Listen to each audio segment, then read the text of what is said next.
Hey everybody, it's Jason Blaha here, and I had a subscriber ask me an actually very difficult question to answer, and he asked, what's more unhealthy, professional bodybuilders or professional strongmen? So let me put on my +5 out of weaponsmithing, work on skilling up my crafting, and let's talk about this for a minute.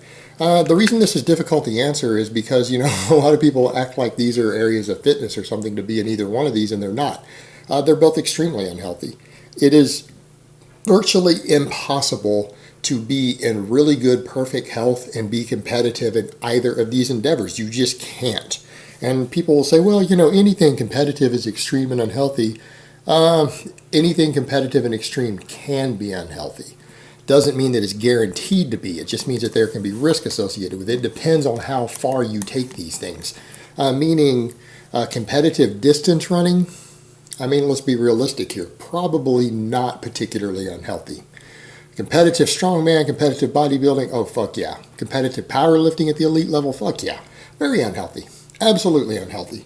But let's talk about these two, because these are big ones, and these are ones that you really see some serious health problems develop in these people.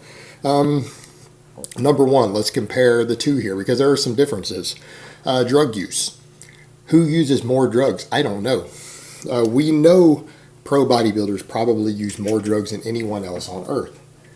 Anyone else on earth. Their drug stacks, oftentimes the admitted ones, what they discuss and everything, especially today. Because you guys got to remember, look at the stacks Dorian was using, we talked about. Remember, guys, I talked about that in another video. Dorian admitting that he did best on a lot of growth hormone and 1.5 grams, but he had used as much as 2.5 grams a gear. And then you got pro bodybuilders today saying, you're lying, you used more than that. He's accused of lying by a lot of pro bodybuilders. I don't necessarily think he was lying. But you need to keep in mind, they're saying he couldn't have been that size on those doses is what some of them are saying, right? Think about that.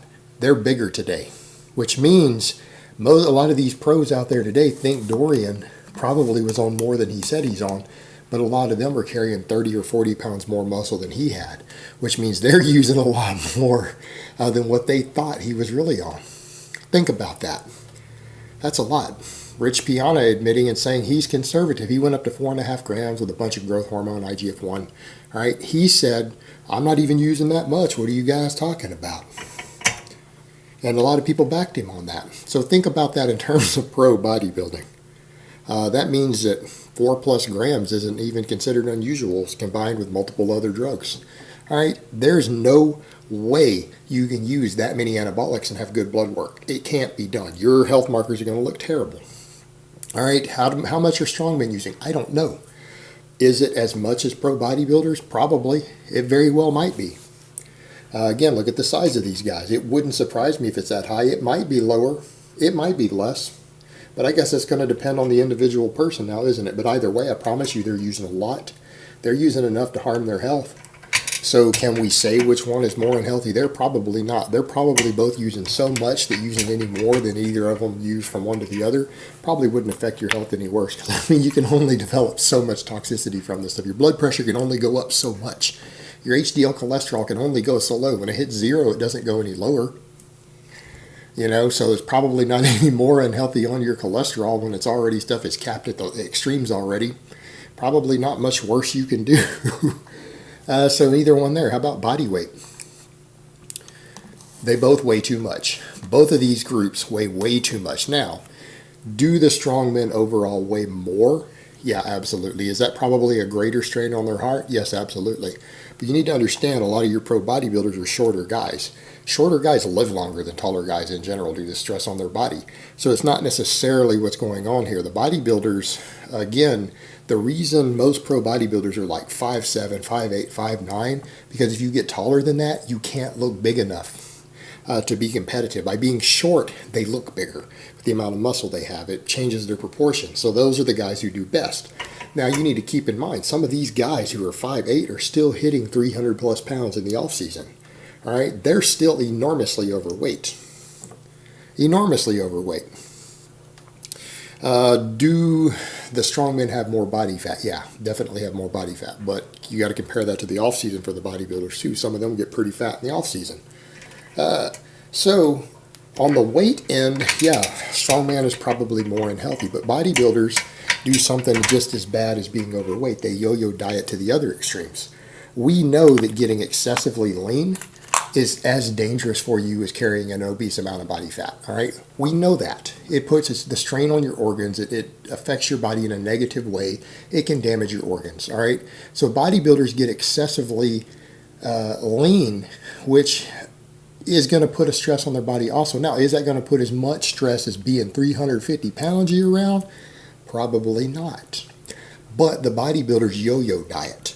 Yo-yo dieting is also just as bad as being overweight and being morbidly obese. It's just as bad because you're putting the stress of gaining weight all the time, then losing weight down to really lean levels. So that kind of brings it back around full circle to say, well, you know, if bodybuilders just kind of stayed at 12% body fat or something and were overweight from muscle, they would be unhealthy, but they wouldn't be as unhealthy as strongmen. Because they yo-yo diet to the extremes back and forth and go from gaining a lot of weight to losing a lot of weight every single year, and then they diet down excessively lean, I don't think that we can actually say the body weight of the strongman is completely more dangerous, only because of the yo-yo dieting aspect of the bodybuilders. That makes it hard to say. I would say the heavier strongmen are probably slightly more unhealthy for it, but the yo-yo dieting that the bodybuilders do is bridging that gap back up a bit, quite a bit. Maybe not quite as bad though. Hard to say, but probably a little worse for the strongmen. What else are we left with there? Conditioning. We know conditioning work. The amount of conditioning, cardiovascular endurance that you have can offset some of the negative health effects of abusing anabolics. It can offset some of the negative health effects, not all of them, but some of them. It can also offset negative health effects of being overweight. All right, so the conditioning is an important factor here because all this other stuff is deadly. Like the amount of body weight both groups carry, the amount of drugs both groups carry, deadly. Deadly, absolutely going to kill you younger, but both of these groups do. So then we come down to conditioning to abbreviate them. And what do I mean by that? Like I've seen athletes who use pretty hefty doses of drugs start adding a bunch of cardio in and their blood work improve a little bit. I mean, does it bring them to a perfect level where you'd say they're in great health? No. But does it make it not as bad as it was? Yeah, their blood pressure comes down a little bit. You know, their blood pressure can come down about 10%. Their cholesterol improves a little bit. If they do a fair amount of conditioning work, it offsets some of the negatives of carrying the extra body weight and using the drugs. It doesn't negate them. It just offsets it a little bit. You know, you're maybe staving off that heart attack an extra 5 years, you know? That's what it's doing for them. It's not a total game changer, but it helps. So that's going to be our difference. Are all bodybuilders well conditioned? No, some are, some aren't.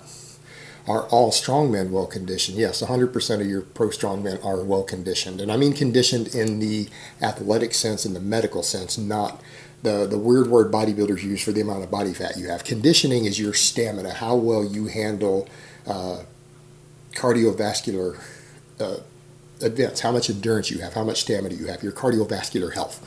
All right, these guys have to do a ton of cardio. For guys their size, they have an amazing amount of conditioning, a mind-boggling amount of conditioning. And that's because they have to train for that because they can't compete in what they do without it. Bodybuilders, it's optional. All right, bodybuilders, it's optional the amount of conditioning they do. Some bodybuilders out there are just as well conditioned as the strongmen are. Some of them have terrible conditioning and no stamina.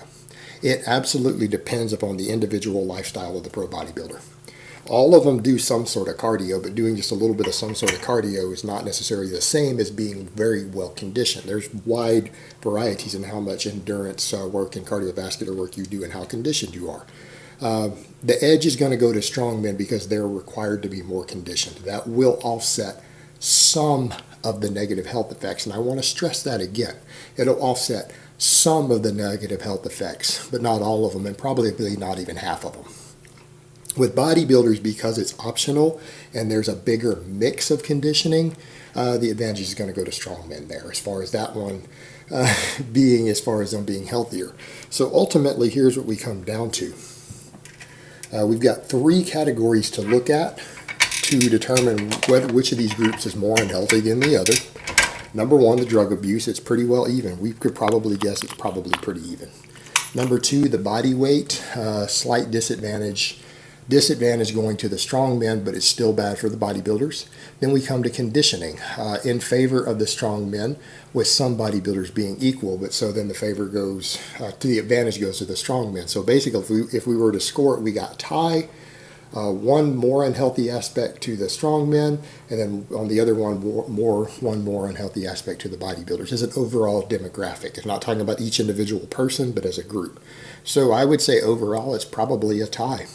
It appears to be a tie. I don't think we can honestly look at the host of multiple overlapping unhealthy factors of these two groups in these extreme competitive environments and the extreme things they do to their body, and I don't think we can definitively say which group is more unhealthy than the other. I think it's pretty close as an overall demographic, and you're going to have individuals within those groups who are maybe healthier than the others.